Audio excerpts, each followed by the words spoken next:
האולימפיאדה האחרונה בפריז הבליטה את הכמיהה שלנו כישראלים שנזכה במדליות.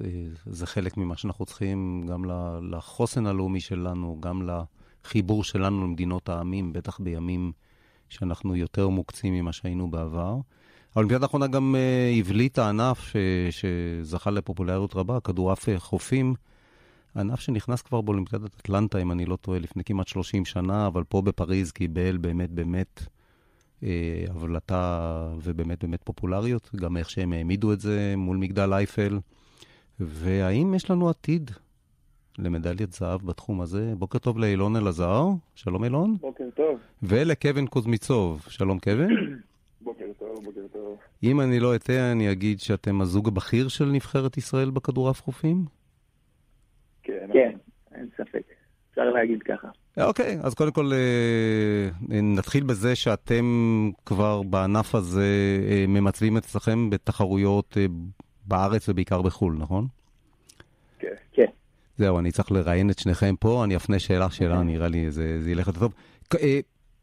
אילון, שאלה ראשונה בכלל, איך מתאמנים כשאתם הכי בכירים? כלומר, מול מי אתם צריכים להתאמן בסופו של דבר אם אתם רוצים להשתפר?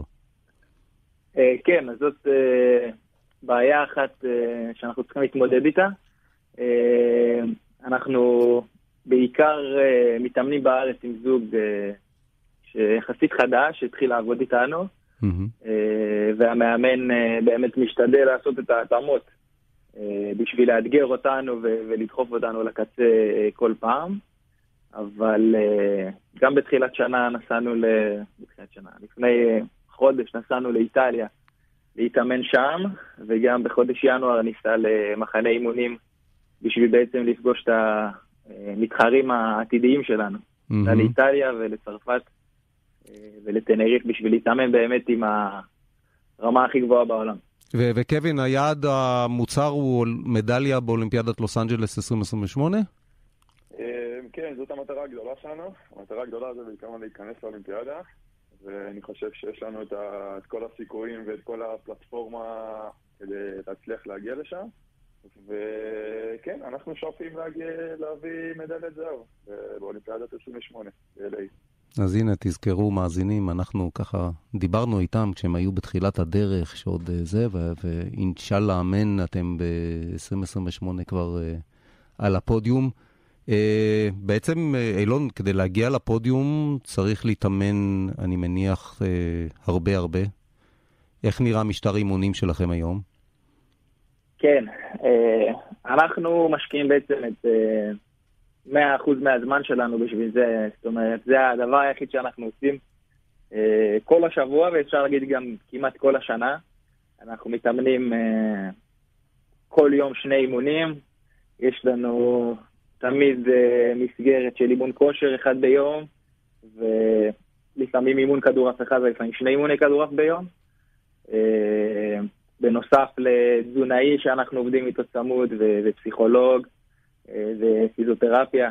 זאת אומרת שאנחנו מקדישים כמעט את כל היום סביב הכדורעף. וקווין, אתם בעצם, מה שנקרא, לא נוסעים מהבית להתאמן בווינגייט, אתם גרים בווינגייט. כן, נכון.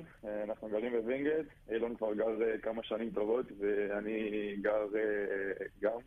אפשר להגיד, לא כמה שנים טובות, אבל גר שנה, ועכשיו לא מזמן חזרתי לגור פה, כדי שאני יכול באמת להשקיע את כל כולי. וכן, ומתאמנים פה כל יום, כמו שאילון אמר. ומשקיעים את כל הזמן שלנו רק בזה. אז ממה חיים קודם כל, ממה מתפרנסים? והשאלה יותר גדולה גם, מאיפה מביאים את הכסף כל פעם לנסוע לחוץ לארץ? מאיפה שמתפרנסים, יש לנו מתמחים על ידי הוועד האולימפי, שהם מביאים לנו מין תמיכה קטנה כזאת, ולגבי הטיסות וכל השאר, יש לנו את האיגוד שמממן לנו כמעט את הכל.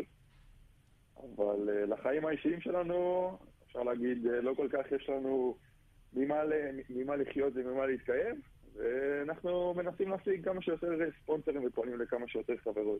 אז אילון, איך מביאים ספונסר בעצם? כלומר, ספונסר צריך לשים איזשהו סכום כסף מתוך כוונה ומטרה שתצליחו בסוף. ראינו את זה בעבר לגבי ספורטאים ישראלים אחרים, כלומר זה מישהו שנותן חסות, זה גוף עסקי שגם בשביל העזרה וגם אני מניח בשביל הפרסום שלו אחר כך, או בשביל הכרת הטוב, נקרא לזה ככה, בעצם מוכן להשקיע בעתיד של ספורטאים ובעיקר בהצלחה שלהם.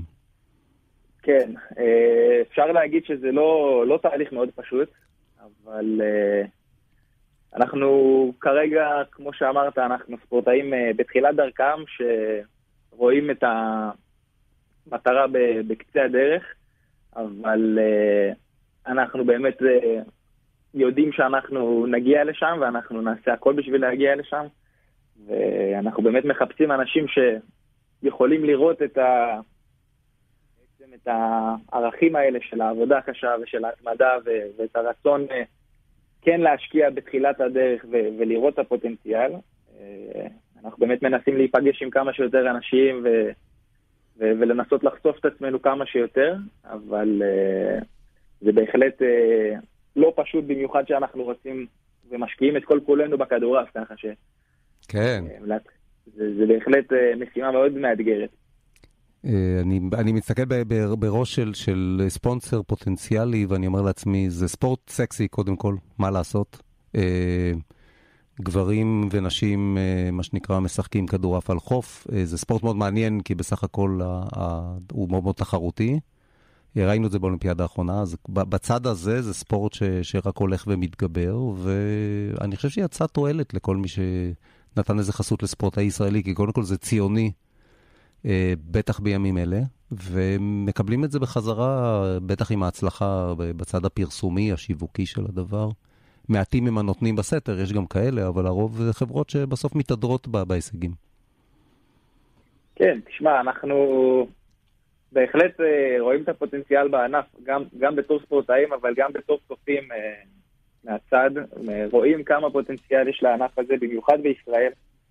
יש לנו חופים מדהימים וכל כך הרבה יכולת להפוך את הענף הזה למדהים ולמנף פה בעצם את ההצלחה שהייתה, וגם את ההצלחה שאנחנו עשינו. זאת אומרת, אנחנו כבר לא זוג אנונימי, אנחנו זוג שהתחרה כבר בנפרד, כל אחד התחרה עם השותף הקודם, אבל גם ביחד.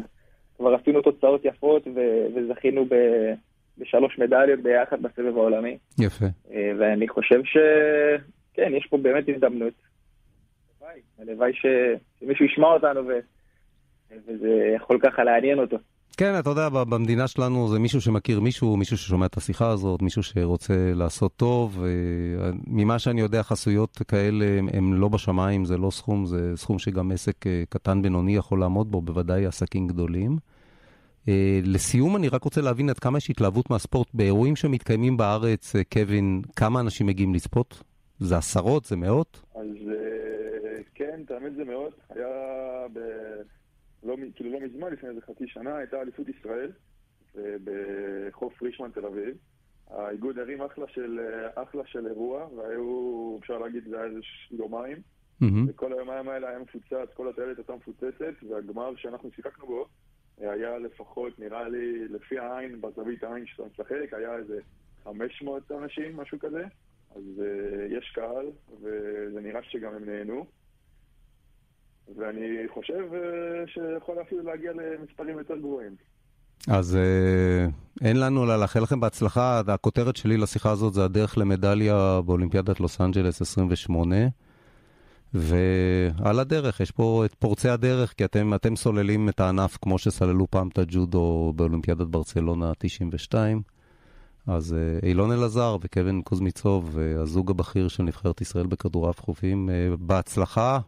אנחנו נמשיך ללוות. תודה רבה.